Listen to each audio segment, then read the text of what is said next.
high in a tower. She sits by the hour, maintaining her hair. Frequently humming a light-hearted humming with light-hearted air. Agony.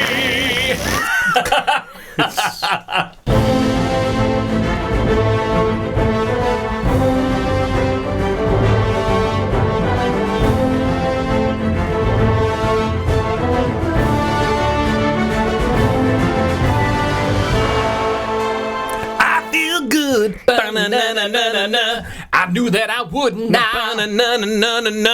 And Paul feels good. And he's drinking a suds now. That's So gargling good. ASMR.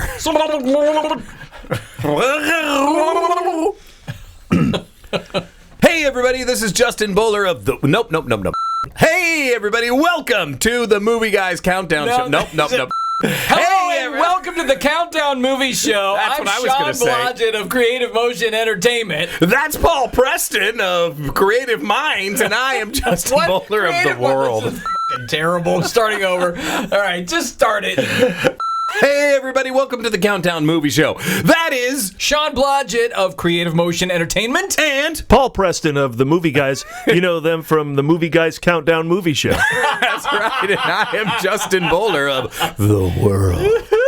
And of course, as always, we are Would counting you consider down. yourself a man about town? No. No? I'm far more global than That's that. what I thought. Yeah, that's what it felt like. Towns are like you too small for specifically say that to prove your globability. Oh, no. Globability. Is that a word? Globality. Globability. Let me tell you, Sean, mayors walk up to me all the time and they introduce themselves to me, and I'm like, if you're not a president or a sovereign of some kind, I don't want to talk There's to an you. order. Yeah, presidents, Yes. and then governors, Right. and then Congress people, Right. and senators in the same, and then council people Yes, under that, right. and then mayors. And Yeah. then mayors, right. I'm not going to lie, right now I feel like Ed McMahon, and like I'm pretty sure you're Johnny Carson and you're the guest.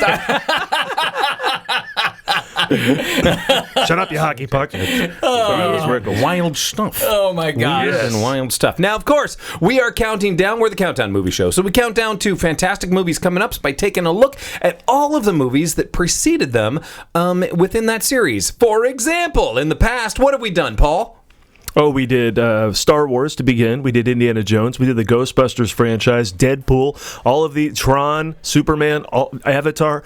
All of these franchises had new movies coming out, and the latest franchise to have a new movie coming out that we're excited about is Spider-Man. Spider-Man Brand New Day, which we're really excited about. Now, guys, is there news with Spider-Man Brand New Day? Because I didn't get a chance to look at any news. There's a brand spanking new trailer. It's the last trailer, and it's a full-length trailer of the movie. I haven't seen it. Have you guys seen it? No. I've intentionally not watched it. Oh, I wasn't this is sure where if we we are. were Oh my gonna God! This is such a great opportunity. Let's do this. Okay, let's do it. While Sean is looking up the trailer, let me tell you a little something about it. It actually, it came out in a leaked fashion. It was in an unfinished form, and the incident seemingly prompted Sony Pictures to then. Who would want to see that? Exactly. I don't see the.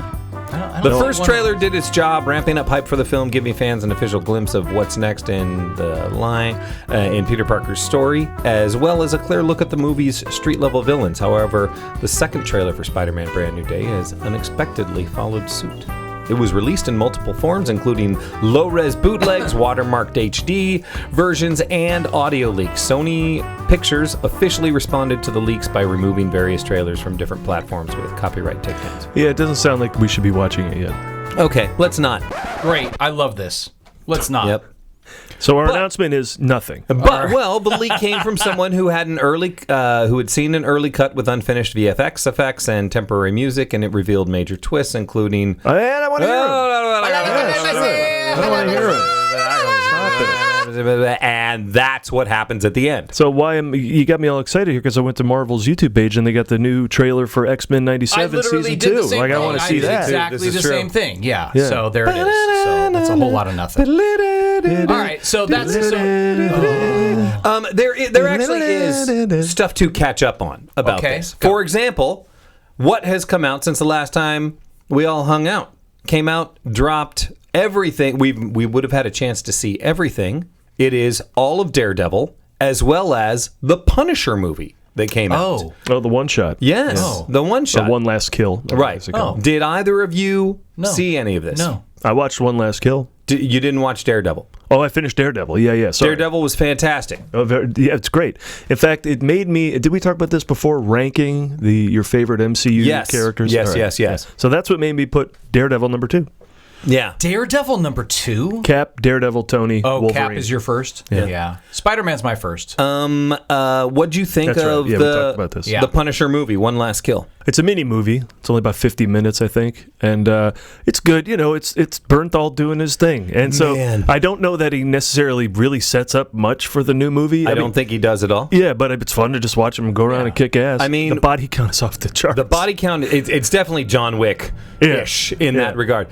In fact, I think that's Bernthal's plane. That's right him now, right now. going Yes. over us. There it is. Yeah. One of the things that John Bernthal does is he's just got that, and this is what makes every great actor great at what they do, is there is always something underneath the surface. If he's looking at a donut and he's hungry, his eyes are looking at the donut, but the wheels behind those eyes are focused on something else entirely.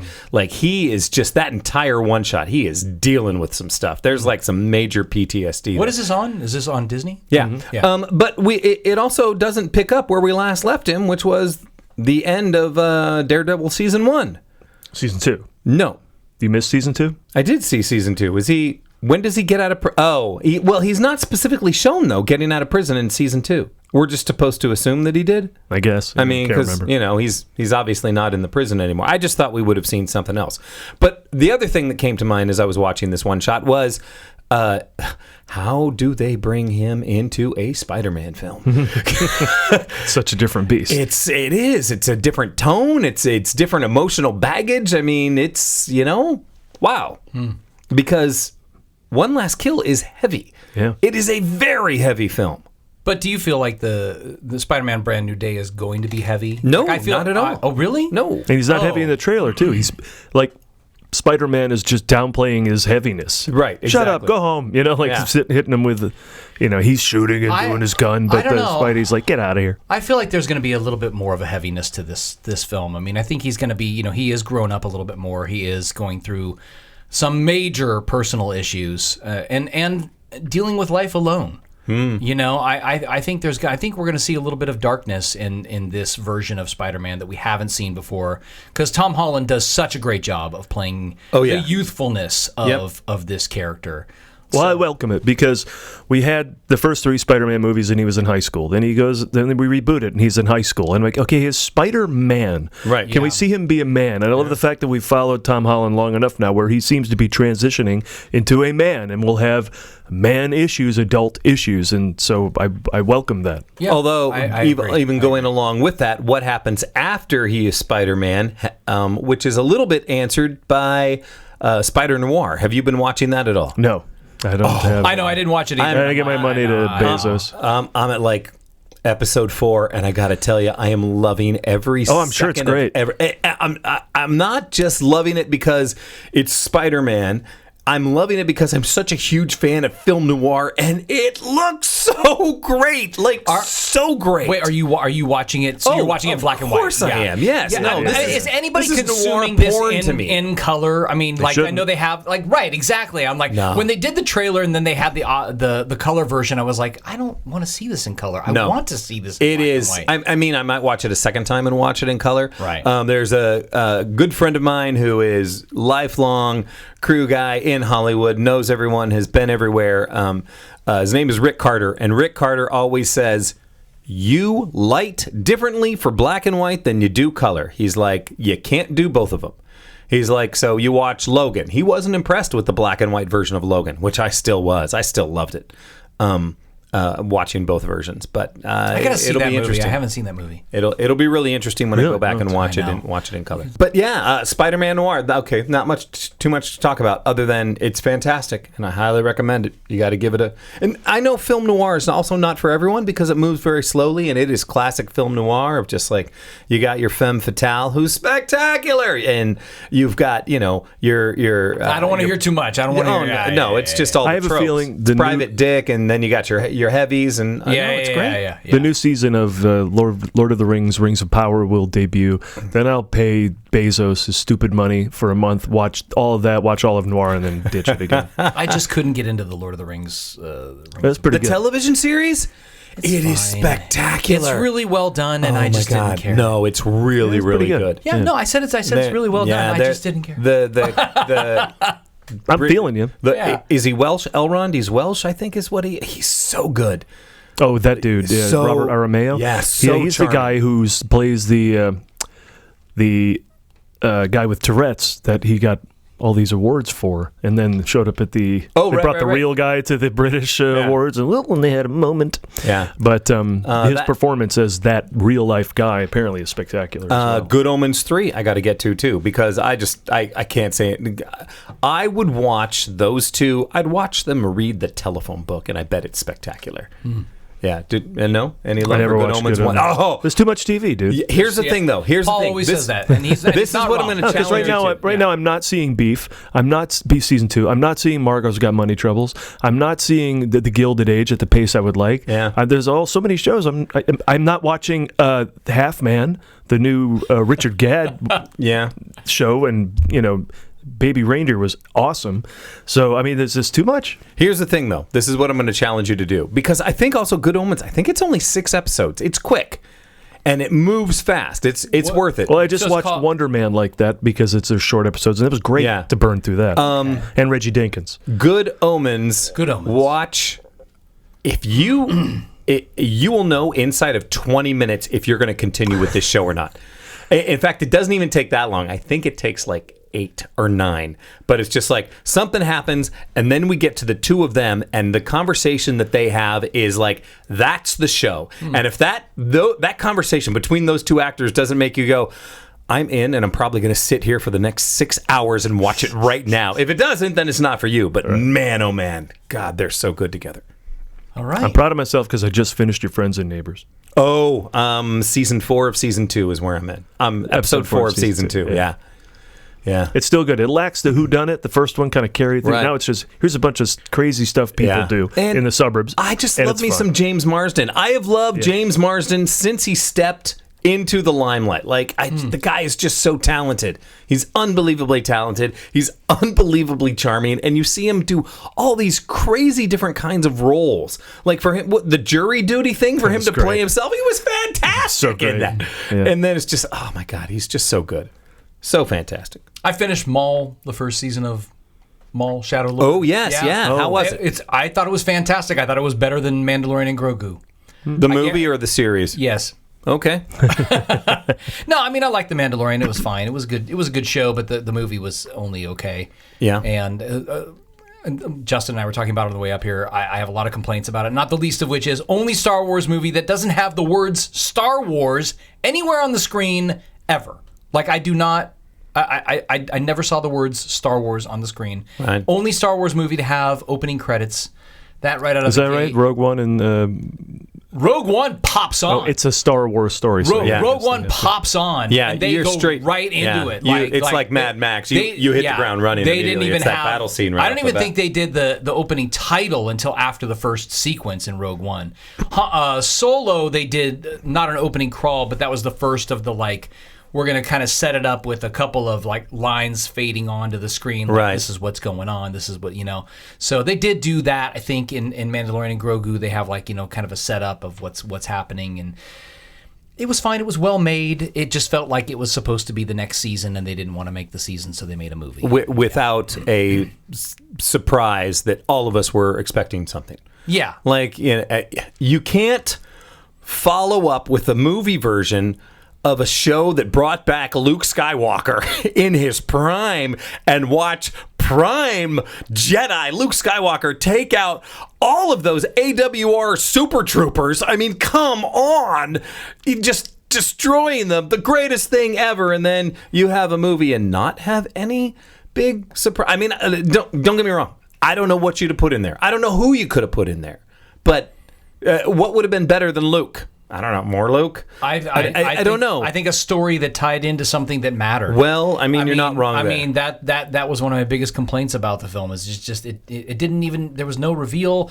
Sigourney Weaver's great, but then her character, there's no real payoff for her. Right. What matters about all of that? We need to, it still needs to matter, like to the overall, if you're going to keep doing movies in this time period of Star Wars, it's got to matter. It's got to matter. I know I liked it the least of the three of us. Paul liked it the most. Paul, say something good about Mandalorian and Grogu. I liked watching him kick ass at the top of the movie. Yeah, I cannot disagree. I have to say, I went with my nephew, and that whole, we talked about it afterwards, like that whole opening thing. I was like, oh, is this going to be the movie? He's going to go, and he's the guy that they have hired to take out all these idiot Empire people that are still around. That's the movie, and it's not the movie. That's what they talk about, and then he ends up going on this like sort of personal mission that becomes something that it becomes this whole thing about Jabba and all this stuff, and it's like, and it's interesting, but it's well made, it's well told, but it's just not everything I want. He had to go bring back a guy, right? And he gets the guy and he brings him back. Yeah. I mean, that's the mission. Right, but why did he do that? He needed money? By this point in his journey, he's doing he's not just working for bounty hunters anymore. He's doing work for the rebellion, and I guess it's a better place to be. He's a guy that needs a job. You know, okay. Yeah. It's a movie about a working guy. Yeah, he's a working class guy. I also enjoyed the 20 minutes where Grogu just kind of wandered in the woods. 20 minutes of Grogu. Yeah. I will say that, and I didn't hate the film. I'd give it like a 6. I gave it like a 7.5. Maybe a 6. I thought 7.5 would be generous because. I think I gave it a 7. Maybe you like it more than me. But there were things in it that I really did love. I love that opening sequence. I loved the movie making aspect of this. I loved the fact that we had CGI, we had hand puppets, and we had stop motion in this film. Yeah. Which, like, when they did the stop motion, I was like, oh my God, is that real stop motion? And I had to look it up. I was like, did they really do it, or was it? They didn't try and do it in the style of? No, it was actual stop motion for the mechs. Yeah. And I was like, I gotta say, I'm applauding you, Jon Favreau. Well done. Yeah. And look, X-Wings to the rescue. I mean, it was just great. And I was like close in the Chinese theater, and it was just, I mean, Star Wars on the big screen, it had been 7 years. Now, I know back in the day, we had to wait 3 years for a new movie and then 16. Right. So we're spoiled, but I was still like, that seems so small on the TV. I enjoyed watching it in the movies. But were you annoyed at all that, like, this is the Star Wars we get after the few years that it's been? And it's like, I don't know. I was hoping for something a little bit more. Well, to your point, it did feel like a big screen version of a television show. Yeah. Yeah. Yeah. So. And this has been Countdown Movie Show Star Wars. Which we did. We are here counting down to Spider-Man Brand New Day. And but today we're talking about Spider-Man Homecoming. Go ahead. Can I pause? All right. Spider-Man Homecoming, baby, the very first of the Tom Holland Spider-Mans. Now, before I jump into this, I have a synopsis. I have a synopsis. 15-year-old Peter Parker struggles to balance his high school life in Queens with his crime-fighting duties under the mentorship of Tony Stark. Peter uncovers a black market weapons ring run by Adrian Toomes, the Vulture, and stops him from hijacking an Avengers cargo plane, ultimately proving himself to be a true hero. I feel like that's more than I want to know. That synopsis? How about, that's interesting. Let me offer an alternative synopsis. Thrilled by his experience with the Avengers. I thought for sure he's going to be Spider-Man is back. Thrilled by his experience with the Avengers, Peter returns home where he lives with his Aunt May under the watchful eye of his new mentor, Tony Stark. Peter tries to fall back into his normal daily routine, distracted by thoughts of proving himself to be more than just your friendly neighborhood Spider-Man. But when the Vulture emerges as a new villain, everything that Peter holds most important will be threatened. It was the same length. Yeah, I didn't feel like that was any shorter. Yeah. Do we, before we jump into this, do we talk about Civil War? I mean, I think you have to, right? Because that is such a setup. I didn't do a lot of the research for Civil War, so hit us up with some stuff. Well, I mean, it's just kind of the brilliance of Marvel. Marvel, likes to get you excited about a character before they give you their own spin-off movie. They've done it a few times, right? We did it with Doctor Strange. We did it with Black Panther. We do it twice in Civil War, yes. Yeah. Spidey and Black Panther. Exactly. Well, Black Panther's big was in, not in Civil War, it was in Winter Soldier. Oh. Wasn't that? No. Wait, but what's the one where... Oh yeah, I guess you're right. That was okay. Yeah. Okay, See, I'm getting them confused. So both of them. You're exactly correct. And so that's just something they love to do. Right. But they were told, I think it was Marcus and McFeely, I remember hearing an interview with them where they were just sitting in the writer's room one time and they're working on stuff, and then Feige just wanders in and he says, I don't know if he gave them a time frame, like no more than 10 minutes, and then he just on their whiteboard wrote Spider-Man. And that was the first time they knew they got to use Spider-Man in the Marvel universe. Oh, wow. Yeah. And that was while writing. Yeah, for those who don't know, Sony had optioned Spider-Man, so Marvel had lent it to them to make all the movies we've talked about so far on the show. Right. But since then, the M.C.U. came along and proved that they are the best at doing this. Yeah. And so even Sony was smart to say, okay, well, we'll share the rights to Spider-Man.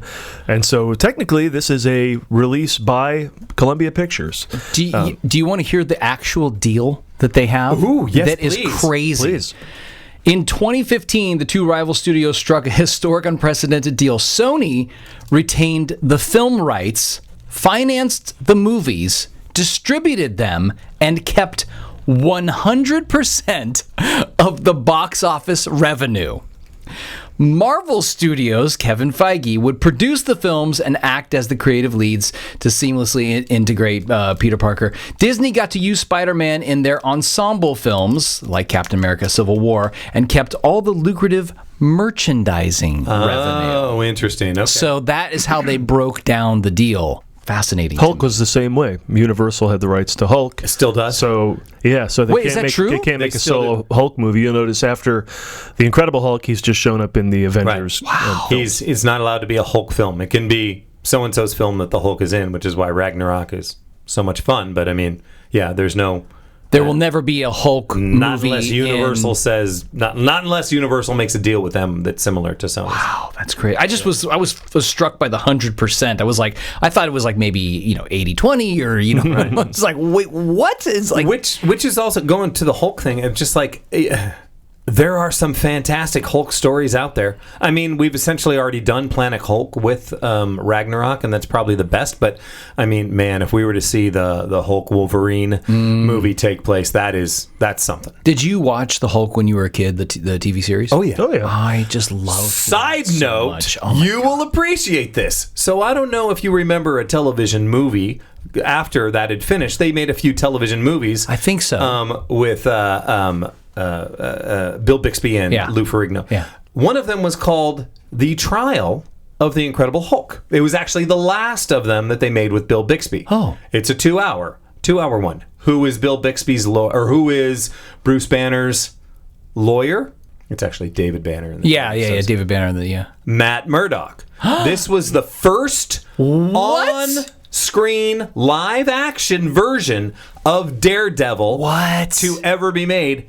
I'm already spacing on his name. I just met him 2 weeks ago. Oh my God! Yeah. Oh wow. He's still out there doing stuff. He's a Broadway guy. Huh. But it was just like I was talking to a friend. He's a friend of a friend, and I was talking to a friend of mine. He said, "Oh yeah, I'm gonna bring him over." So.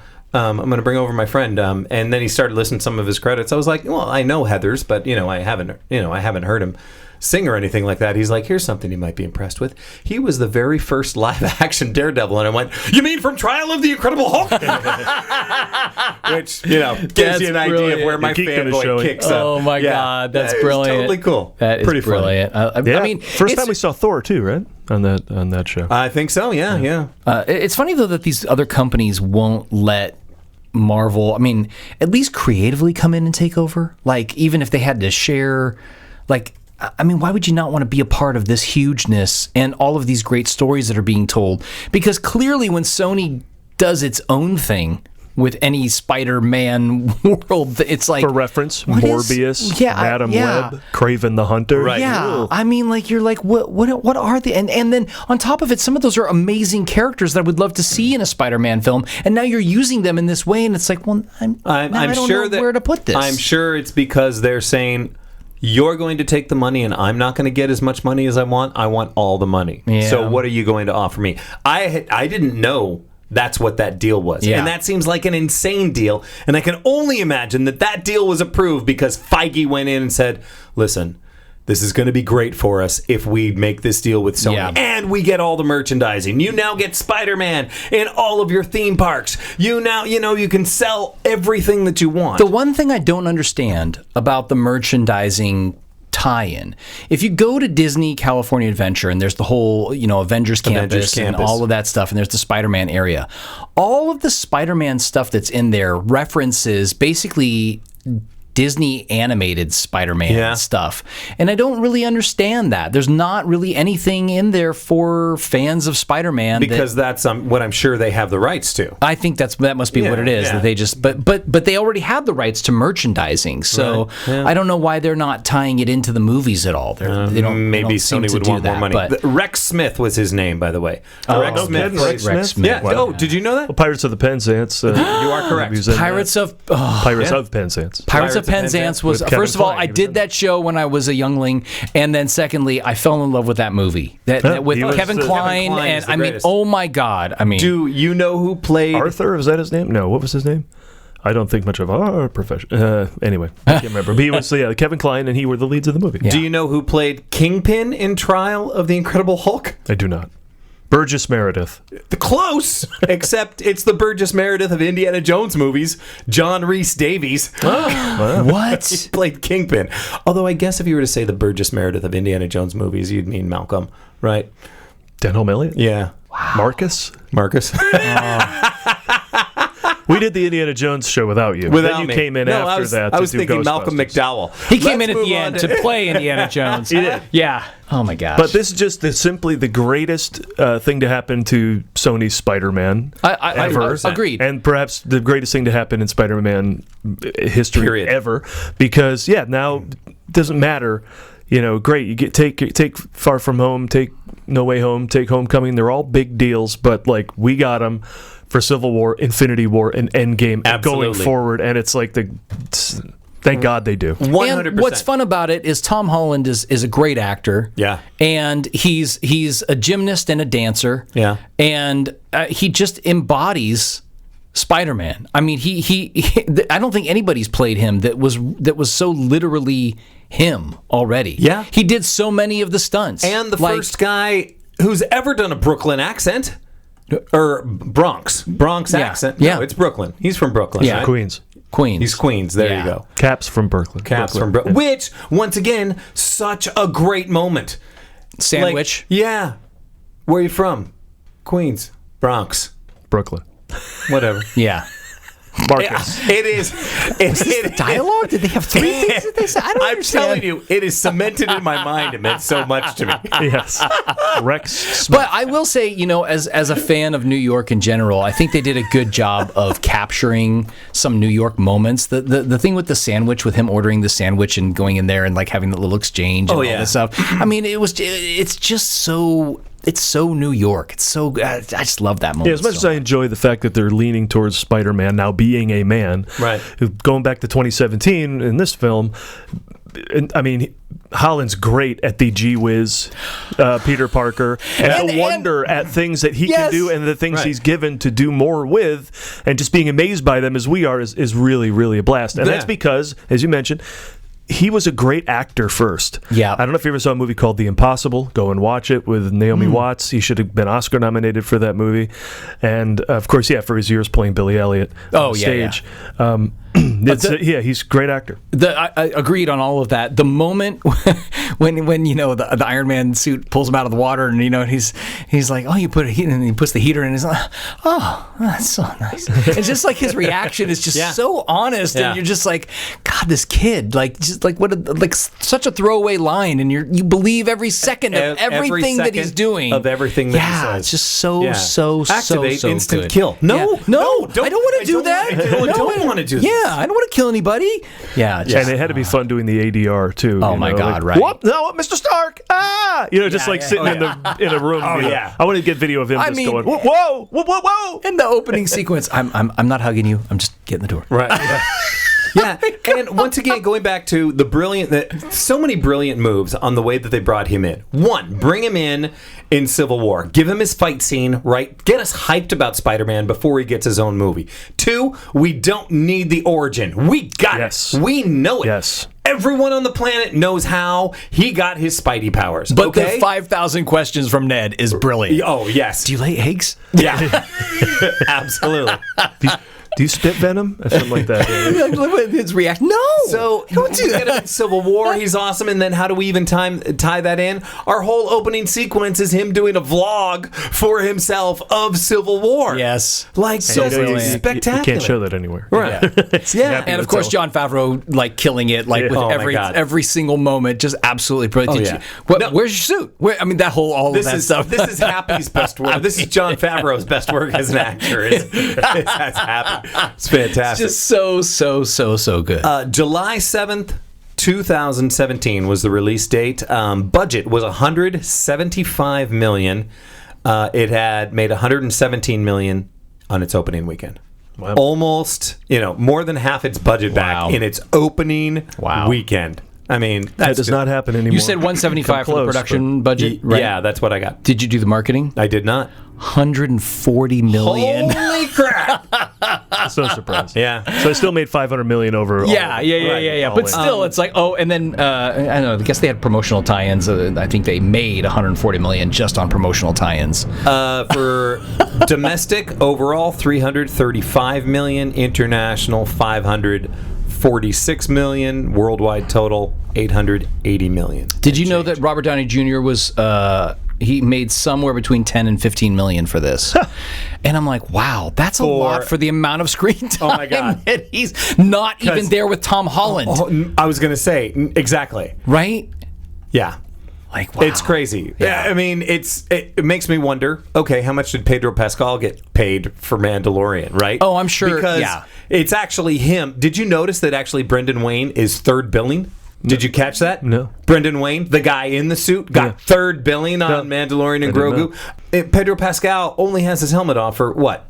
10 minutes? 15? Tops? Well, look, if you need a cowboy saunter out of your Mandalorian, you get a Wayne. Oh, that's absolutely. 100%. But I was just like, he had to have been on set for just I told Sean, I'm like, my guess is 3 weeks. 3 weeks. You get me for 3 weeks and that's it. And I want $50 million or something crazy. Because I'm making 5 other movies this year. Yeah, right, exactly. Yeah. Directed. Okay, I got to talk about director. Yeah. John Watts. Yeah. This is the genius of the MCU, right? To start things off with the director of Zathura, first of all, right? And Elf. Could you make our Iron Man movie? And he knocks it out of the park. Yep. And continued to stay with the franchise for Iron Man 2 and be around for all these other films before kind of handing it off to the Russos.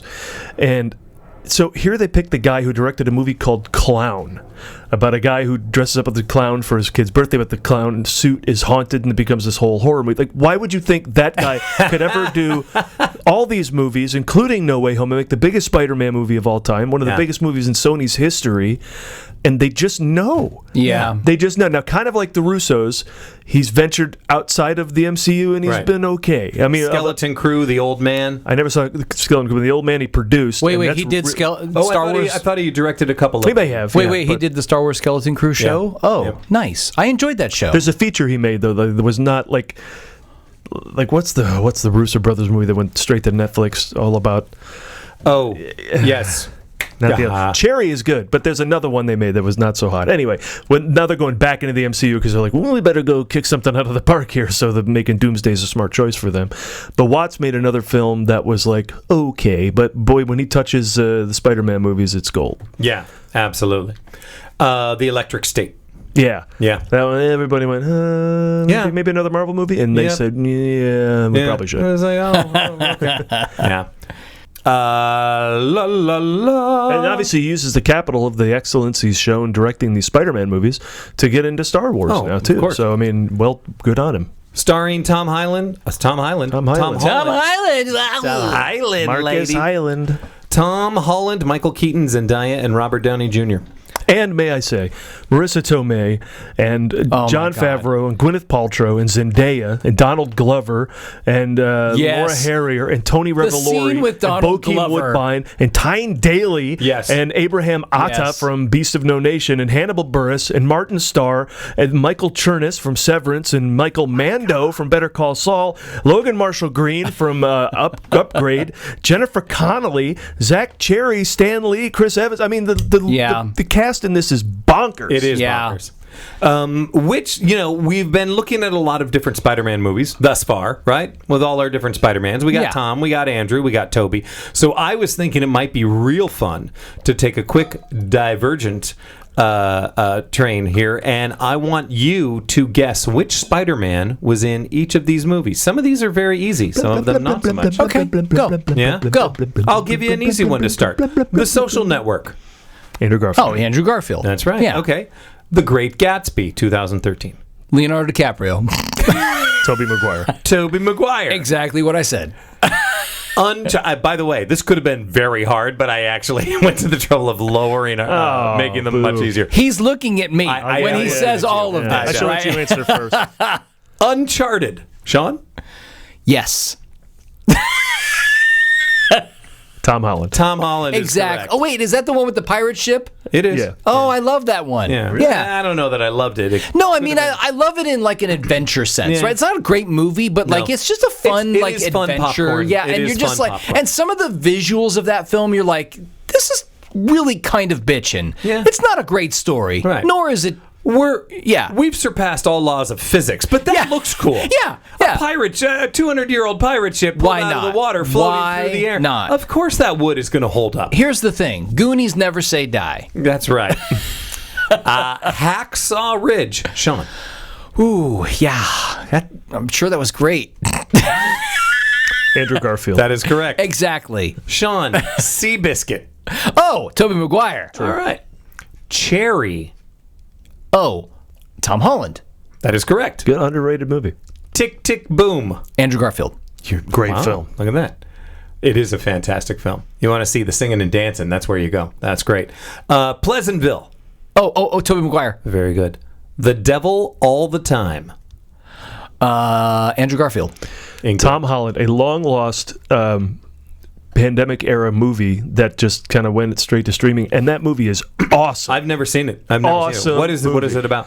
It's about a whole bunch of crazy stuff. I think we should do a campaign for all of the movies that had to get released on streaming during the blip, that they should have to like get a proper theatrical release now. You know, like I still to this day am so sad for Scarlett Johansson, and I just Black Widow. That should have been Black Widow was that great. should have. I mean, Saw it twice. yeah, it's a good film. You know, it might be fun. Tom Holland goes back to his hometown, realizes a bunch of corruption there, has to deal with it all. It gets super dark and violent and awesome. Oh, very cool. I was going to say, this kind of leads me to an idea that I was thinking about. I would love it, like, for this show, if...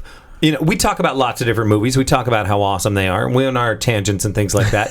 But I love your idea of movies that took place during the pandemic that people missed. And it might be kind of fun if we were to even say, hey, guys, at the end of our show today, we challenge you to watch one of the 3 movies that we recommend. That's so great. What do you think? I mean, I got tons of them. There were so many great movies that nobody saw. Right. And even shortly after the pandemic. I thought Matilda should have been Best Picture for the year that it was out. I thought it was a nearly flawless film. Did you see it? No, I thought it came out like decades ago. It was no. The musical version. Oh. It is spectacular. Wow. It is so well done. Wow. And once again, you know, something that nobody saw. Yeah. I was like, how did the there you Academy go. miss this? I didn't even know it. Yeah, Exactly. There you go. All right, one final one. Let's see if Sean can pull this one out. Never Let Me Go. Tobey Maguire. No. Andrew Garfield. Andrew Garfield. I was going to say that, but I was like, this is too... That's right. All right, let's go on. How about this one? Yeah. Babylon. Babylon. Tom Holland. Nope. Andrew Garfield. Is it Andrew Garfield? Tobey Maguire. Exactly. Haven't seen him in a while. He popped up in that. I was like, I like that guy. It's been a minute. Love that. As far as casting, Tom Holland. Tom Holland was cast after a massive worldwide search. Sony and Marvel repeatedly reviewed thousands of audition tapes before selecting him as Peter Parker / Spider-Man. Things like that when you hear that. He really wanted it. I love I love that screen test and all that. Like, I mean, he just immediately starts, they're like, can you do the flips? And, are you okay with it? And like, yeah. And he does all this stuff. And you're just like, I mean, they talk about that so much in the behind the scenes. Yeah. Like how many production people go, well, he was already the guy. Like he's the guy. He walked in and he was the guy. Yeah. Once again, as Paul says, how does he do that? Yeah. Stand there? Yes. Yeah. How does he stand there? Yeah, but I mean, to his credit, it's all of the physicality that he brings to it. No, which is, I'm going to disagree with you there. I think that also one his of the performance, things that but he does that no one else did is that he is so vulnerable. About everything, especially in this movie. And as we start to get into notes about the movie, like that was the thing that just captured me of just like, I forgot how much of a coming of age movie this is. Well, it's a youthful vulnerability. It is. And did you hear the John Hughes story? Do you guys know the John Hughes story with this? About they forced them all to watch the movies? Yes. Yeah. Oh, really? They literally was like they called it the Domino's Pizza movie weekend or something, and they had all the the young kids in the cast. Made them all go watch all the movies. They watched like 16 Candles, Pretty in Pink, and Breakfast Club. Ferris Bueller's Day Off, all that kind of stuff, and Yeah, I mean, I think, and of course, there is a cameo of Ferris Bueller's Day Off in the film. Oh, absolutely, yeah. I mean, already, and he says, "Great movie." Yeah, already in the film, it's like he's already doing the Ferris Bueller, but then they're like, "No, we're going to put it on a screen outdoor that someone's actually watching it as he goes along." So great. Yeah, Marvel and Sony officially revealed his casting in June 2015. On social media, generating huge excitement among fans. So that's kind of cool. That's awesome. And he brought, because I mean, coming from such a huge background, really, as a performer, as an actor, right? Like he really does bring this breadth of depth to the work that is different, right? I mean, I think some of that. I do think that Andrew Garfield is a great actor too, and I think Tobey Maguire is too. They all had kind of different takes on it, and. There is just such a youthful quality about Tom Holland that, because even Tobey Maguire, even though he's supposed to, I mean, he is young. He was pretty young when he did it, but he wasn't so young, right? Like and you're like, no, Tom Holland's the youngest. He's and he really brings that quality to it. That, I agree. Without pushing and without, what I mean? Without all the movie flair. Yeah. He's just literally being that vulnerable guy. How old was Andrew Garfield doing those ones? It's a great question. What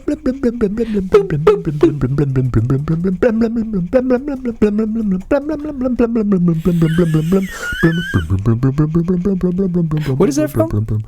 It's Holiday for Strings. Oh, okay. Now I'm hearing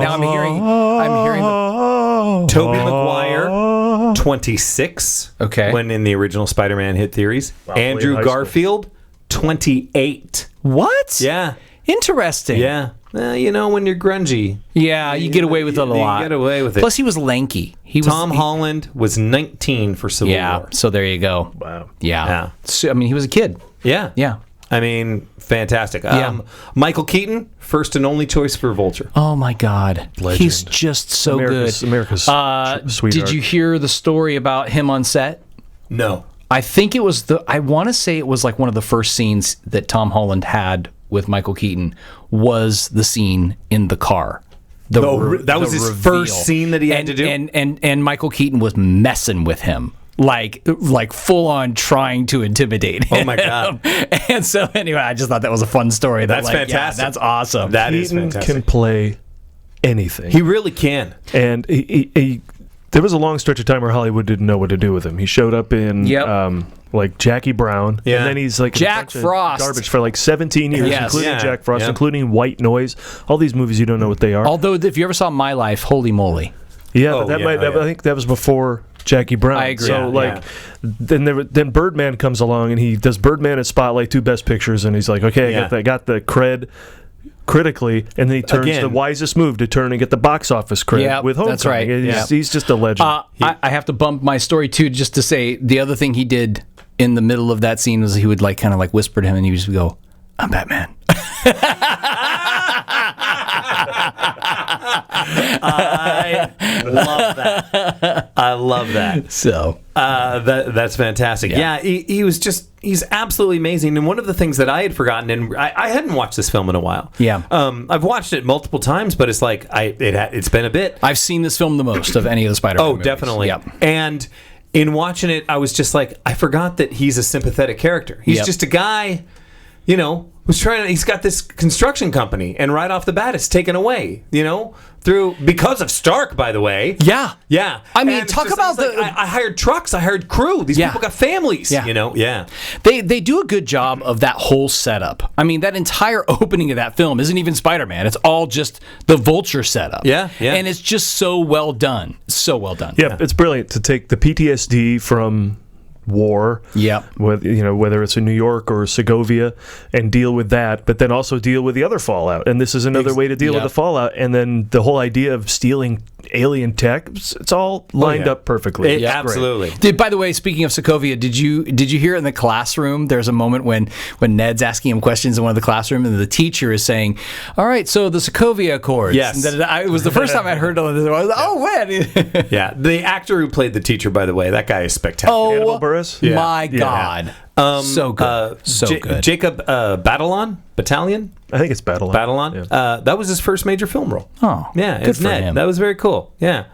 This was a spectacular rewatch. I was really happy to watch it again. Yeah. Do you believe all this stuff they're talking about with Ned's character, that it was always supposed to be evil, and that's where they're headed with his character? Oh, I hope not. Yeah, that's some of the rumor mill stuff that's happening. I don't like that. I'm sure everything is out there. Yeah. And then the kind of change, and wonderful change, by Tony Revolori, as Flash Thompson. Flash Thompson's always been hulking and intimidating. We talked about it in Tobey Maguire version. It was, oh my God, the werewolf. Rex Smith. Nope.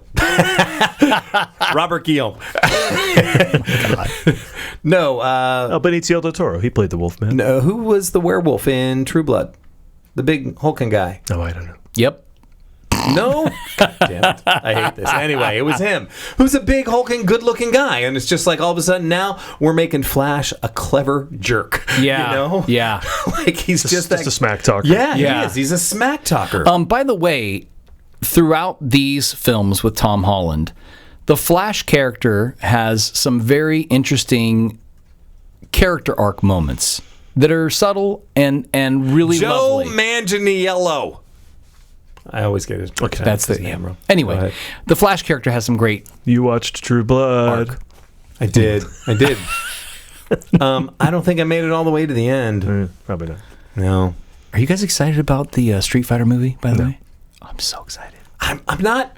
I love that video game so much when I was a kid. I'm like, this is so stupid. I'm so excited. I watched and the it looks trailer. like they took everything that they could. Oh yeah. And I'm like, I feel like they're gonna nail this. I'm excited. It's funny because they have a cross between reality and then they just go full other direction with the hairstyles, and you're just like, no, that's the character. Yeah, it's the character. Even my son was like, why does he look like that? I was like, and you're like, because he is the coolest person to play in that video game. Yeah. Anyway, this as far as wait, I want to say you guys didn't react to the Flash comment, so I'm going to go back to that just to say he does have a great arc. Did you notice that was the reaction I was looking for? Anyway, the reason I bring that up though is you guys are always touting these Marvel films as the greatest thing since sliced bread, and I think a lot of times they are. Thanks. What's our next thing? You son of a.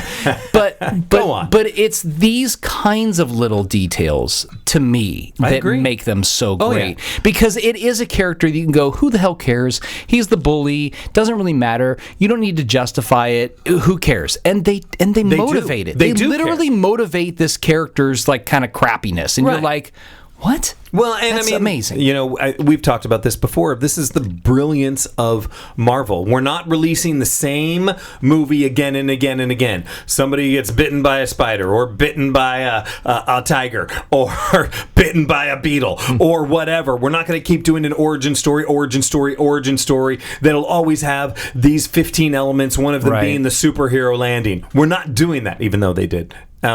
We're not going to do that. But they make fun of themselves for it. Exactly. Right? But I'm talking about, with Marvel, it's just like, we get into this of like, what is this movie? It's a coming-of-age movie. Right. It's about a kid. Right. That kid just happens to have superpowers. Right. But at its heart, it's about a kid trying to figure out life and school and everything, the intimidation of the girl that he really likes is, holy shit, a supervillain. Yeah. I mean... Yeah. I go back to, I felt uncomfortable watching that scene for the first time when I saw it. When he opens the door for the party, he opens the door and just for the date, keeps looking over at him. And the moment that you see, Condor, good old clicks, Spider-Man, good old Spider-Man, and you're just like, Vulture. Yes, yeah.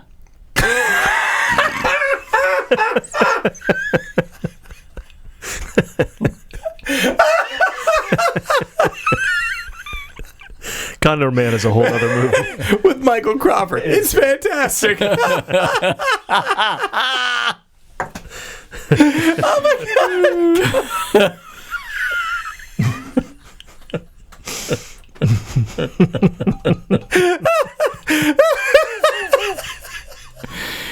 We'll be right back after this break. Okay. Oh my god! With Vulture, but still, maybe I didn't see this movie. Maybe you didn't see the movie. Just making shit up. Tell me more about this parrot guy. That scene is excellent, though. You're right to have been moved by it the first time you saw it and through to today. No, it is. It is. He's really, so really menacing. good. I mean, and it's so much tension because it starts at the house, right? And we got the whole thing of like, here's your right, and it's just here's your corsage. It's just like, what? It's so sad. It's just that it plays on every level. It doesn't just play as Spider-Man supervillain level. It plays on, I'm a kid and that's an adult. I'm a kid. I like this girl, and that's her dad. Yeah. Yeah, this type of evil is new to me. You saw him. First of all, we get Spider-Man doing Spider-Man shit 20 minutes into the movie. Yeah. Remember Man of Steel when Kevin Costner kept going, "Don't be Superman." Yeah. I was like, what are we doing? Come on. 20 minutes in, he's flying around, and I love when he basically looks like at one point he's just giving lady directions. In the my God, I have friendly that as a neighborhood. Specific note It's in the my greatest. notes. Yeah. So and he's flying around, he's stopping crime, and then this guy, I will kill you, and then I will kill everyone you've ever loved. I mean, good lord. Yeah. It sets the tone. It really does. The young woman, I'm trying to look up her name, who plays the girl. Laura Harrier. Yeah, she was just recently in something. Oh, she's in the Michael movie.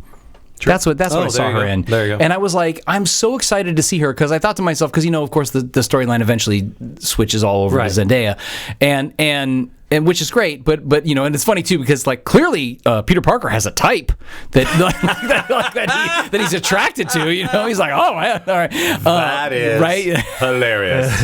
If we could, the next time they show his room, we need to freeze frame and see if there's a particular magazine just kicking around his room.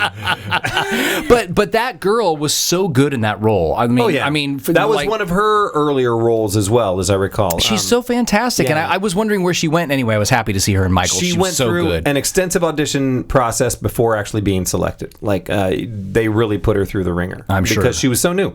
As we discussed before, this movie only happened because of the Sony Marvel deal. That's the only reason why it ended up happening. I'm glad they did it. I mean, I know in some of my research, of course, they were trying to figure out what they were going to do with Spider-Man.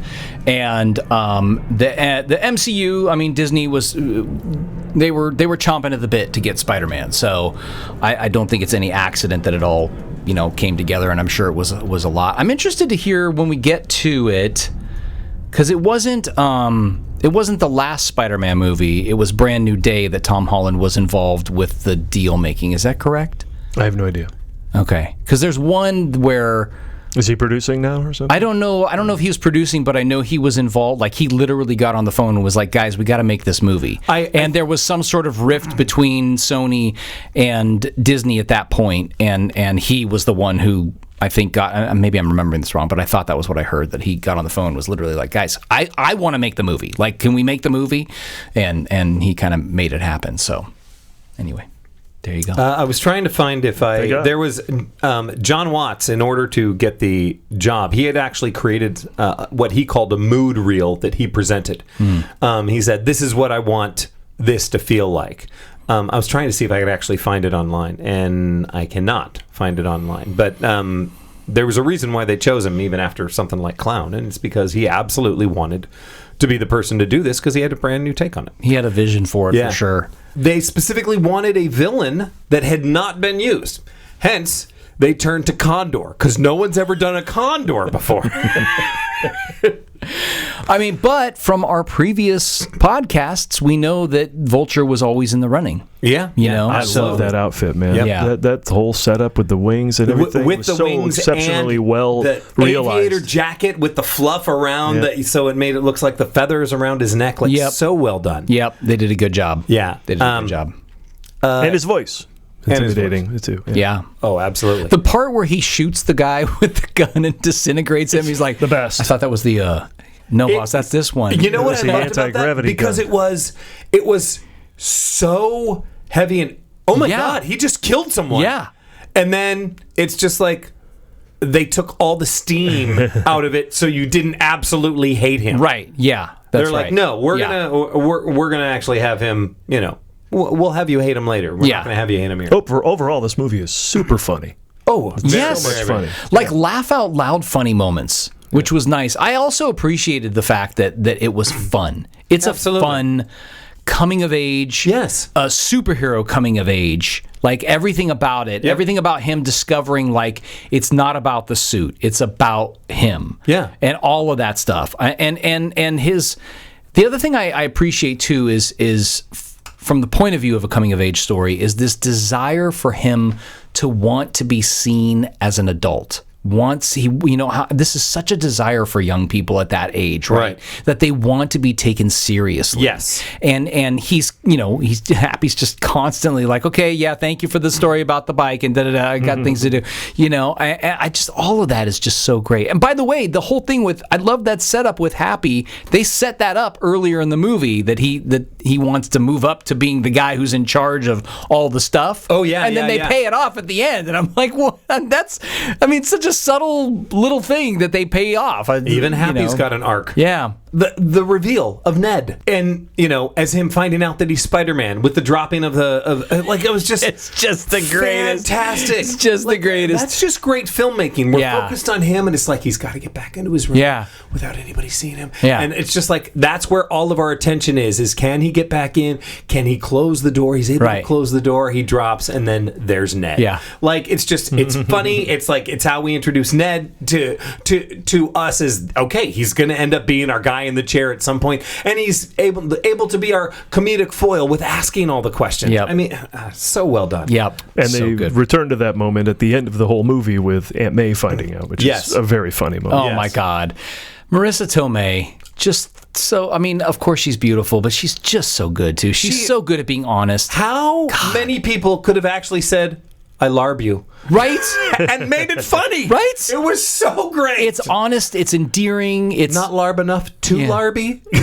How many times do I have to say larb before you look at me? Yeah. I larb you. Yeah. God, so good. Oh my God.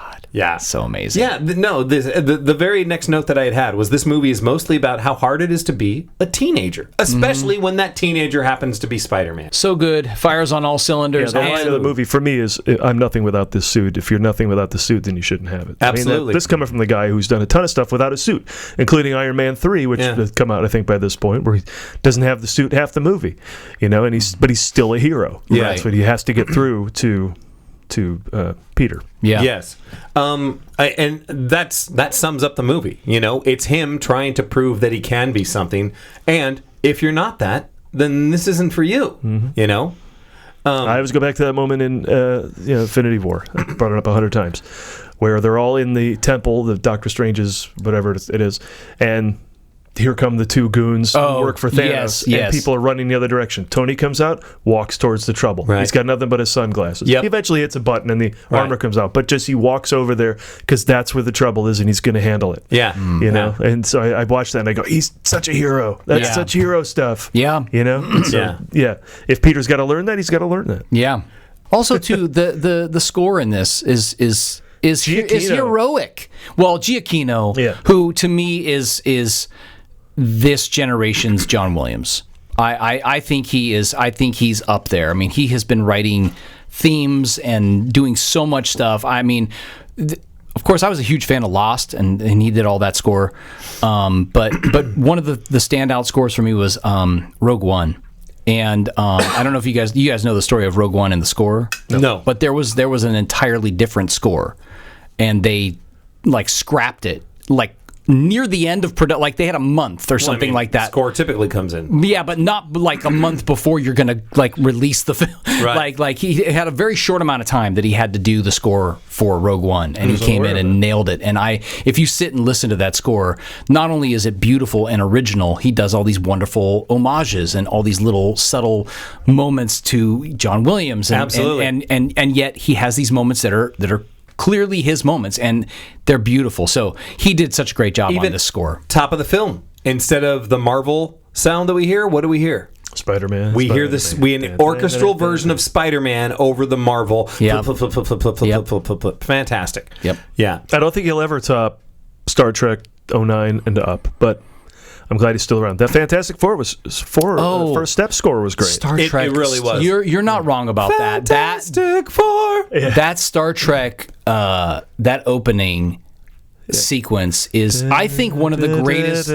Yeah, I think. Which Star Trek? I'm sorry. The Star Trek reboot that J.J. Abrams did. Yes. I think that opening may With be Thor. I think that. Chris Hemsworth. Yeah, Yep. that may be the greatest sci-fi opening of any sci-fi movie ever. well, I think that. I mean, it is stellar. So much happens. I mean, someone's giving birth. People are dying. The ship is falling apart. This thing is coming into our. I mean, so much stuff. There's a lot that's And then on top of it, they have heart, and things are, and somebody dies that you care about that you don't even know. when I found out, I was like, "That's going to be Thor," and then you watch it, and it's just like, "Thank God that guy is Thor." Because seriously, at the end of that sequence, when he dies, spoiler alert, when he dies, I was like, I nearly had tears in my eyes because I cared so much for this character, and he's been on screen for 4 minutes.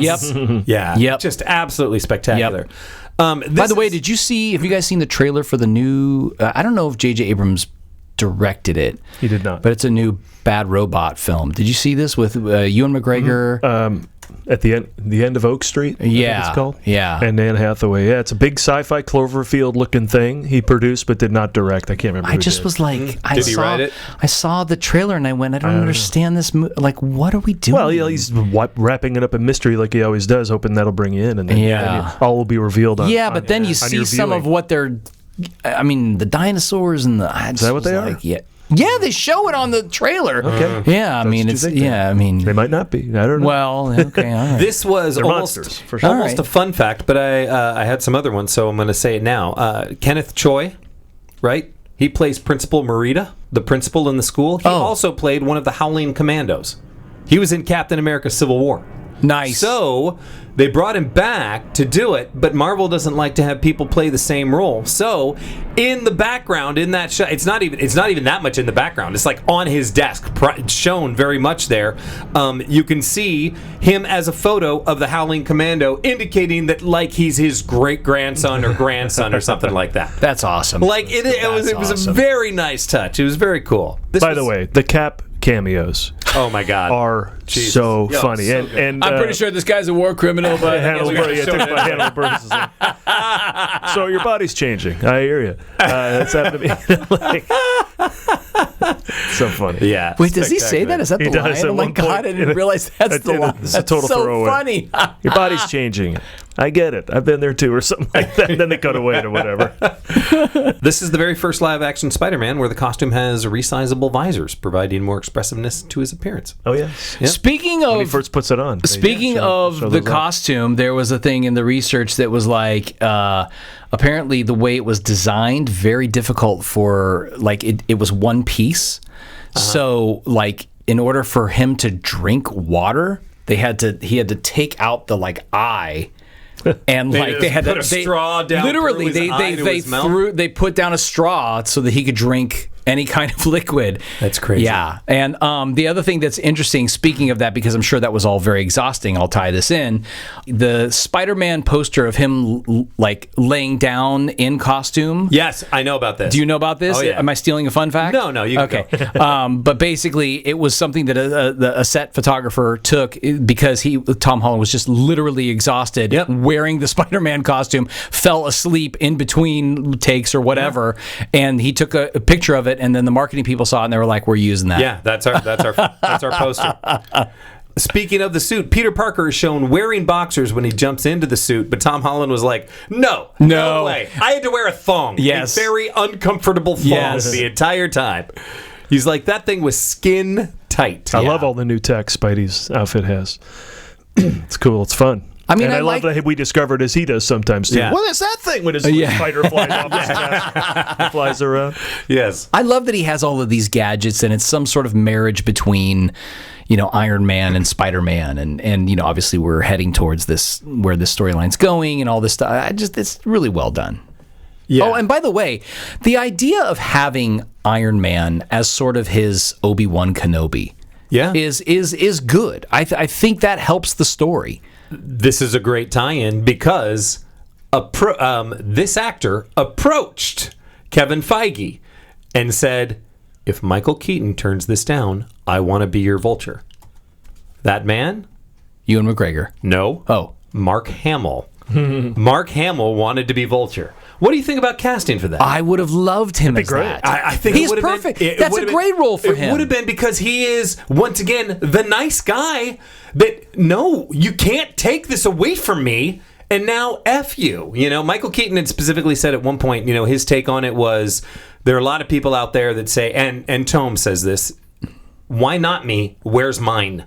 I want my piece of the pie now. People keep taking stuff. I want mine." And I think that would have been fantastic for Mark Hamill to do. I agree. I think that would have been good casting. Yeah. Yeah, I remember watching Captain Marvel, and it was very had a lot of Fury in it. And I was like, oh, we hadn't seen Fury in a while. This is great. I really enjoyed seeing him again. And this kind of did the same thing, where you don't get any Iron Man films anymore. So, Tony showed up in it. Cool. I want Tony in as many movies as we can get. So there were no more. You never got Iron Man 4 or anything. So that was cool. And Robert Downey Jr. is just everything he does. Like everything he does. Line deliveries. Great. Hi, Spider-Man. Yeah. Oh my gosh. Fantastic. I got stuff. Yeah, I do too. Ahead. So go for it. The Washington Monument scene is great. I love when the movie will take a legendary place for a defining action sequence in a movie, just a big, and then they could crumble it. I mean, who knows what? And you couple scenes with they get the tour guide in the elevator going, "Well, don't worry, our security system's fine." You cut to the outside, and Karen, the voice in the suit, is talking to Peter, going, "The defense system is gone, or the security system is gone." "Oh, well, we're going to be fine. The probability of death is high," or something like that. There's a lot of duality there. Yeah. And then ends with a great line from Flash. "Do you know Peter Parker?" Or something like that as he's falling down the thing. Nice callback. And then that stupid New York accent he puts on to try and not be Peter. Yeah. Just so funny. Awesome. Everything about that scene was great. And ditto with the Staten Island Ferry. They took another iconic place and really tried to. I mean, ever since Hitchcock, had Mount Rushmore and North by Northwest, if you could take an iconic place and put it in your movie and really screw with it and have a great action sequence there, I'm for it. Yeah, it changes things for sure. I've got one Did you hear about Tom Holland's secret undercover mission to prep for his role? Is this yes? Am I stealing another one? No, go for it. To prepare for the role of an American high schooler, British-born Tom Holland was actually sent undercover by Marvel. He enrolled at the Bronx High School of Science in New York City for a few days under a fake name, using his acting coach's name, and a fake accent. Holland later revealed that the experience was hilarious because Bronx Science is a school for gifted geniuses, and he completely failed to fit in. He even tried to whisper to a classmate that he was actually the new Spider-Man, and the girl just looked at him like he was completely insane and didn't believe my God, that is hilarious.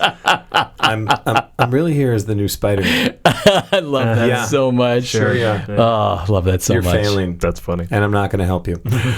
Did you hear about Tom Holland and Jacob? How do you say his name? Batalon? Batalon? Yeah. Do you know about their chemistry? No. So the chemistry between Tom Holland and Jacob Batalon, Ned Leeds, was so instant that they became inseparable off-screen. During filming, they ad-libbed and joked so much that it actually started disrupting production. Holland later noted, it's almost gotten to the point where it's hard to work together because we can't quit laughing. You know how when you laugh so hard you feel like you're going to die? I love that. I thought that was good. pretty And MJ's funny and weird. Yes. I kind of appreciate weird, funny MJ. She's not like so deadpan the entire time. When she's the whole bit when she's like the only idiot or only dorks are at this party, and then Ned's like, "You're here." She's like, "Am I?" Yeah, right. That kind of stuff. She's weird. And funny. Am I? Yeah. And she's eating. The other thing in that moment too, she's eating like toast or something. I'm like, are you at a party and you made toast for yourself? Made toast for herself. I was just and they went to the trouble of purposefully never letting anyone know what role she was going to be playing because they didn't want this to get out. Yeah. All, which was also just fantastic. So good. I got a couple more, but you can go for it. I loved the music. Yeah, like there were definitely some. I mean, they were. Oh, you mean not the score? You're talking about like the soundtrack. Yeah. They definitely wanted that John Hughes feel. So they're using songs from movies from the '80s, which definitely gave it that feel. But then I think there were other literal new songs that just had an '80s feel to them. Yeah, there's modern music in there for sure. I was like, this is so great. Yeah, absolutely love that. They did a good job. On the geeky camera gear side, they shot with the Arri Alexa XT Plus and the Arri Alexa Mini, which is those are pretty standard cameras in Hollywood. And they shot with Cooke lenses, which was also pretty standard in terms of like getting really cool looks and stuff. But what I thought was interesting, they also had some crash cams that were Blackmagic Pocket Cinema cameras. And if you know the Blackmagic line of cameras, you know that these are not super expensive cameras, but they are cameras that produce beautiful quality images. I'm always happy to hear when there's like sort of lower end cameras being used on these kind of things. Of course, half the time they're using them like, we'll get this shot, the camera's going to hit the wall and it's going to break. We're going to pull the car out. That's going to be crash cam. About the size of your fist. Yeah, exactly. But I just thought that was pretty cool because the color science with the Blackmagic cameras is it pays really off because movie after movie, the MCU continues to just show that they have the most inventive action sequences of anyone. I mean, that Civil War Berlin airport sequence. I mean, everyone had to use their thing to try and get up on the other guy. It was never just like, we punched a lot. Yeah. And then we moved, that's interesting. That's true. Even here, even just taking out Shocker when he had to take out Bokeem Woodbine. Right. And he had to do a bunch of interesting things, flipping buses around and to make it interesting. It was always, and then the whole plane sequence was just huge. I remember watching Ragnarok specifically, and Thor spun his hammer, and we got like a hammer POV shot of the hammer flying around the room, hitting everybody. I'm like, we haven't had that yet. Yeah. They just keep finding new and exciting ways to film their action sequences that propel the individual tricks of the fighting trade for each of their characters, and I think it's fascinating. Well, and it makes Never it feel gets boring to watch. It makes it feel real, right? It makes it feel like you're really watching. And another aspect of that too, with regard to shooting good images, of course, is lighting. One of the things they did in post-production was they created this thing called the Advanced Physical-Based Rendering. Sony ImageWorks utilized a custom, highly advanced version of the SPI Arnold Renderer, whatever that is, paired with an updated global illumination shading system. This allowed computer-generated assets like the 3D environments and all that stuff to interact with light precisely how real-world physics dictate. The software evolution allowed VFX artists to render realistic cityscapes and metallic suits much faster than they could have just 5 years prior. Very so cool. I thought that was pretty cool. Very cool. Trying to see what these else. movies will always have the state of the art, whatever it is. Yeah. You know, the only person ahead of them is Cameron. So it is interesting that, this is where they obviously started to set up a Sinister Six movie. We've got... Really? Yeah. It was more obvious in the Maguire ones, I thought, or no, even the all the previous ones. Well, yeah, but this is when the Sony was like, well, this is what we're going to do, because they wanted to let Marvel do this because they thought, okay, well, we've got the rest of the Spider-Verse, which we can do, so we're going to go out and we're going to work with all our other characters, and that's where Venom, the Venom movies was born, and they're like, no, we're going to keep doing all of our bad guys. And Toomes shows up at the end of Morbius, and you're like, this will never happen. I never saw him. He's in the end credits, and But the mid credits for this was the Scorpion scene, where we do see the start of the Sinister Six, because we got Vulture, we're talking to Scorpion, Mysterio, we have not yet seen him yet, but he's going to show up later. Sandman, Kraven, Electro, Doc Ock. That's interesting. Yeah. Well, I think Scorpion gets tech from Doc Ock, right, to make his tail.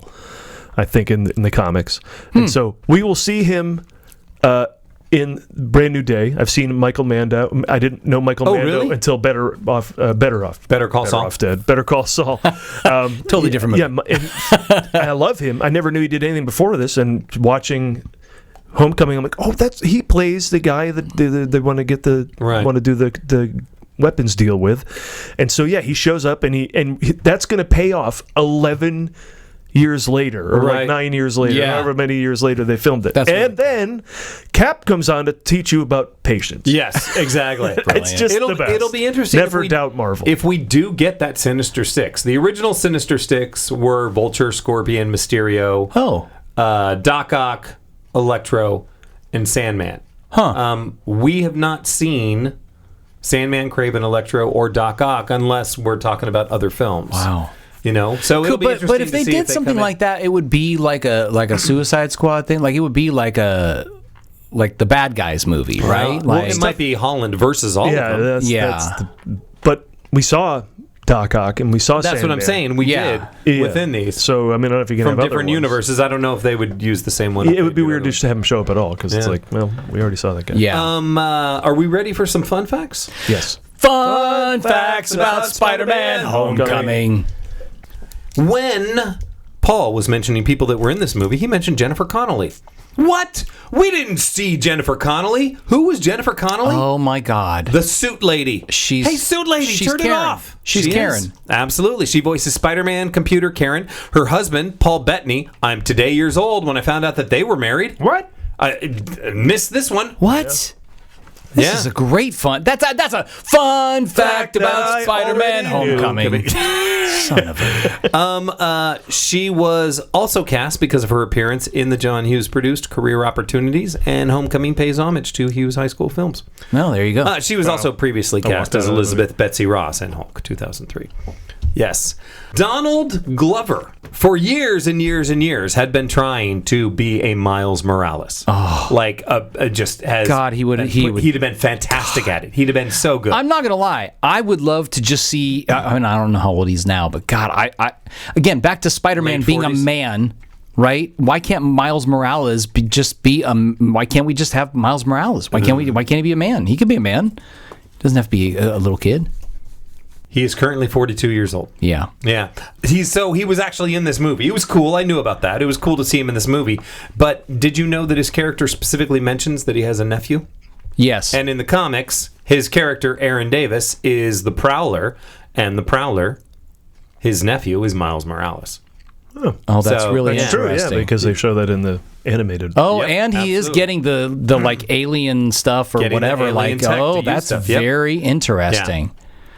Yeah. That's a fun fact about Spider-Man Homecoming. You already talked about this, but it's worth mentioning again that according to Tom Holland, nonstop, he said Tom Holland accidentally punched Michael Keaton at one point, and Michael Keaton's response was, "It's okay, I'm Batman." So, there you go. That's awesome. But speaking of punching, Spider-Man never punches any of the villains.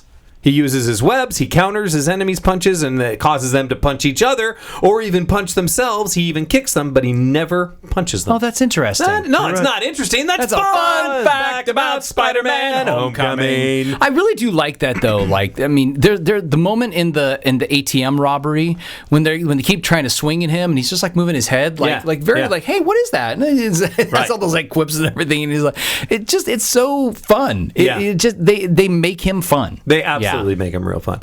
When Happy is overseeing the loading of the plane with objects from the Avengers Towers, he references Thor's belt, but he's unable to pronounce it. Did you catch that? Yes. He's like, it's a Mjolnir. The actual name is Megazord, I think is what it is, but he's like, it's Thor's magic belt, which I just thought was awesome. Yes. That's a fun fact. That's a fun fact. Spider-Man. This one is fun and also, This was according to James Gunn. Stan Lee's cameo in this film is one of the 4 Lee cameos filmed in just one day, along with Doctor Strange, Guardians of the Galaxy, and Thor Ragnarok. Oh, wow. Fun facts about Spider-Man. It's like when you watch Gilligan's Island, they get to a moment where it's just like the music is like the sadder version.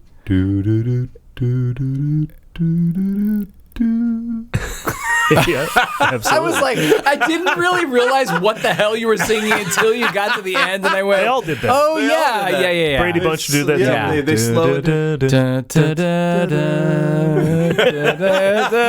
That's what you just did with our Spider-Man Homecoming. All right. Are we ready to move on to a quiz? Oh my God! Sean's got a quiz for us, baby. Well, we all know that Michael Keaton is one of the greatest actors of our time. He was awesome in this film, and he's played, a lot of different roles in a lot of different movies. May I say, I talked about a black hole between Jackie Brown and Birdman, but in there he did voice Ken and Chick Hicks in Toy Story. Oh yeah, yeah. Toy Story 3. Or 3? It's maybe 3. Yeah. And Cars. It's the there you go. Yep. Well, speaking of his voice, we're going to go on more than just his voice, but these are going to be lines. So you got to connect the line to the movie. to the movie. Okay. Yeah. These are all Michael Keaton movies. Okay. So you got to connect the line to the movie. We'll start easy. I will be playing the role of Sean for this quiz. Oh, then you won't know any. All right. First one. You want to get nuts? Let's get nuts. Batman. That's correct.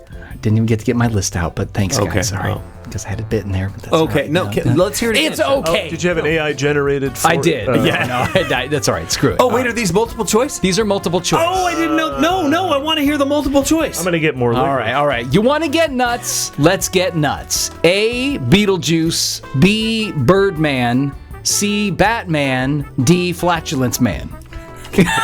Here's my question. Did AI come up with your fourth choice? No. All right. Just because I like a good fart joke. Because, I'm going to say that's a step up for AI if AI came up with that. Yeah. All right. Here's the next one. I attended Juilliard. I am a graduate of the Harvard Business School. I travel quite extensively. A, Mr. Mom. B, Beetlejuice. C, My Life. D, Game 6. Jesus Christ. Give me my options again. A, Mr. Mom. B, Beetlejuice. C, My Life. D, Game 6. Mr. Mom. Paul? Oh, I don't want to see all No. the ones. Travel quite extensively. He was like, it's Beetlejuice. Beetlejuice it is. Oh, it is? I missed that And one. when he's in wise ass mode. Yeah. All right. So let's just. I couldn't see any of that anyway. Good Lord, you have small font going. Look at you. All right, I'm impressed. Paul has Do you have one, contacts in? And no.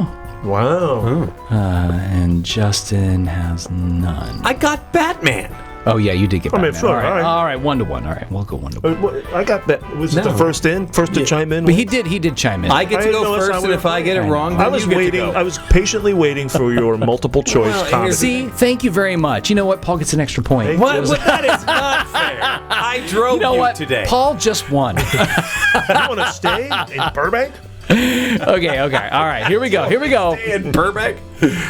All right. If I knew who he was, he'd already be dead. A, Gung Ho. B, Spider-Man Far From Home. C, Spider-Man Homecoming. D, Porco Rosso. Spider-Man Homecoming. Oh, yeah. It's in the Something end we just credits watched. scene. All right. It's his last line in the film. Justin got that one. There we go. Okay. Next one. Don't you see we're the same, split right down the center? A. Spider-Man Homecoming, B. Batman, C. My Life, D. Batman Returns. Batman Returns. Batman Returns is not a funny comedy number 4, Sean. It's not, but I just broke the rules. Justin did get that. Batman, farts or He's something. talking to Tommy Lee Jones. Or E. Everything. No. All right. Who was not in Batman Returns. Number five. No, he was not. All right, that's right. He says it to Michelle Pfeiffer. Number who's 5. also not in Batman. She is. God bless. Number 5. Did I do something to disrespect you? A. Mr. Mom. B. Batman Returns. C. Birdman. D. The Other Guys. Mr. Mom.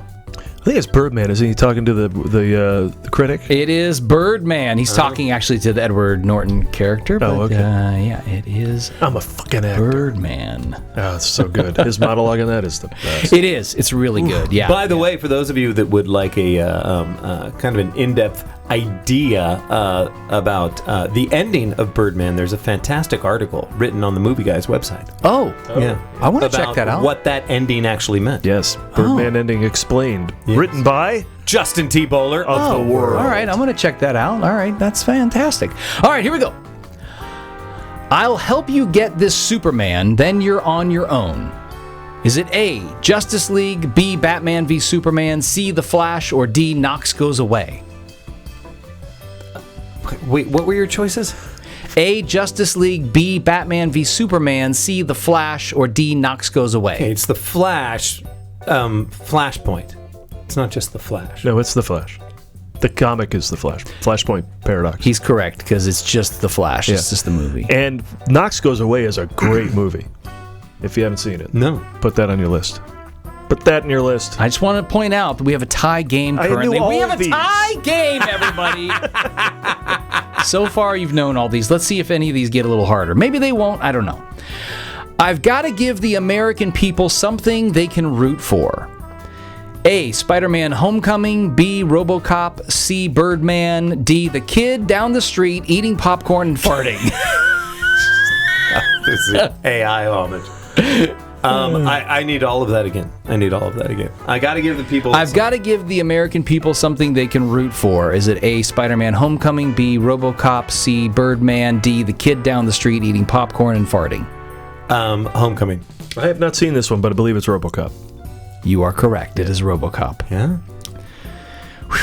He plays the head of the tech company, right? That makes RoboCop. He's not a villain in it.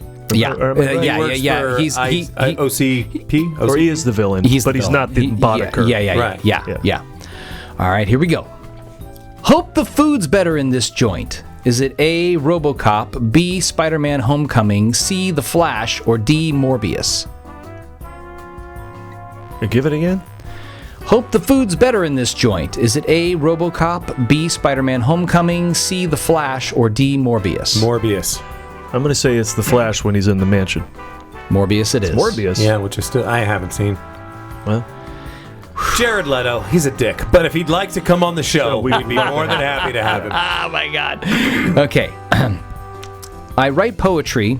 I paint, sculpt.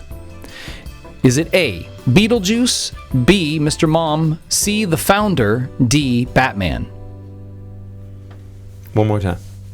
I write poetry. I paint, sculpt. Is it A, Beetlejuice, B, Mr. Mom, C, The Founder, or D, Batman? I'm going to say Beetlejuice. Yeah. You're both wrong. It's Mr. Mom. Ooh, I got I one. travel extensively. One of the more memorable. All right. Here we go. I want to hear your story.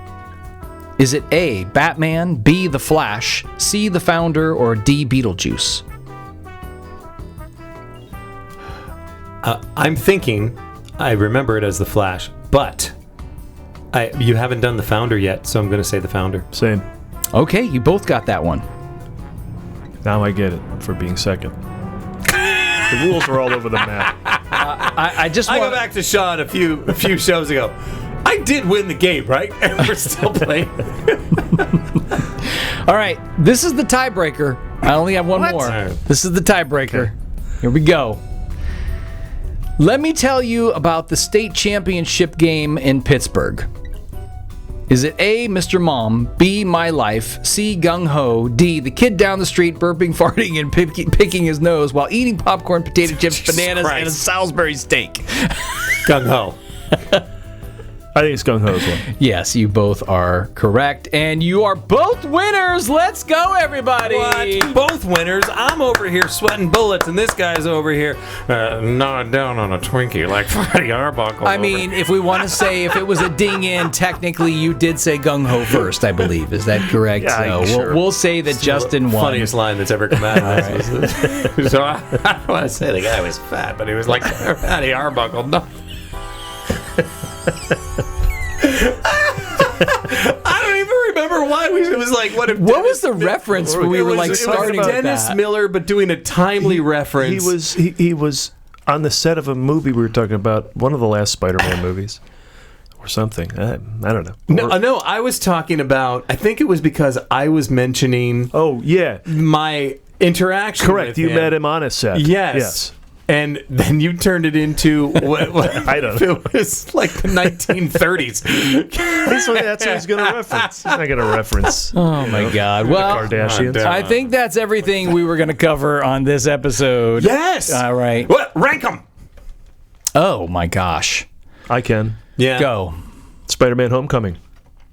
Spider-Man 2. Spider-Man. Amazing Spider-Man. Yeah. Who fights for the bottom. Yeah. Boy, Yeah. I thought Amazing Spider-Man 2 was bogus. I'll go with Amazing Spider-Man 2 and then Spider-Man 3. That's my exact list. Yeah? All That is right. my exact list. I'm gonna we go. tied again. Yeah. I'm gonna go Spider-Man: Homecoming, Spider-Man, Oh, well.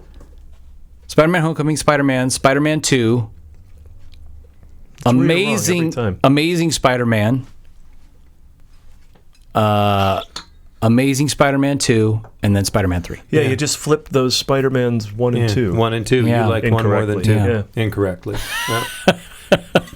All right. What do we got coming up next, guys? Oh, well, next we're going to cover Spider-Man Far From Home, which is my son's favorite Spider-Man of all time. So I'm interested I want to chat with him a little bit about why that is. So that'll be cool. When was the last time you saw that movie? Once in the theater. Once in the theater. Same. Honestly, I don't love that movie. I just feel like there's a lot of plot issues. Absolutely. Yeah. It just drives me so crazy. And then there's stuff in that movie that really asks me to suspend my disbelief to a level that I don't want to. That you haven't had to in a Marvel film. Yeah. And you set up all this stuff to be in a real world, and then you hand me stuff like that? yeah. It's overrated. Yeah. Yeah, and there's other stuff. is overrated. There's other stuff that happens in that film, and I know we'll talk about it. But there's other stuff that happens in that film that is also like, what are we doing here? Why are we doing Why are we doing that? Yeah. That doesn't endear us to the character. Like, and yet, you know, I'm sure I got something wrong, and I want to see it again and see what that was. Well, and I will say this. Having said that, and of course we'll get into it deeper in the next episode, there are parts of that film, especially near the end, that are great. Yeah. And so that stuff I really do like, and they do get it right. But there's some definite holes in there. It'll be interesting on our next episode is to dive into it, because I just remember that I had a lot of problems with the film. That's what I recall. Yeah. And I just I'm going through the Marvel Cinematic Universe with my children right now, and we just got to Iron Man 3, which has some good stuff, but is also suffers from this of just like, this is overwritten. It's overwritten and it has plot holes. Yeah. Yeah. So All right. We'll see. Well, until then, you can hit us up on all the socials. That's right. And if you can't find us there, go to thecountdownmovieshow.com and that'll take you to our YouTube channel Sure or will. YouTube page or whatever that is. In the meantime, I'm Sean Blodgett of Creative Motion Entertainment. I'm Paul Preston of The Movie Guys, and at themovieguys.net you can find loads of Countdown movie show info and archives as well. And I am Justin Bowler of The World. See you next time. Bye.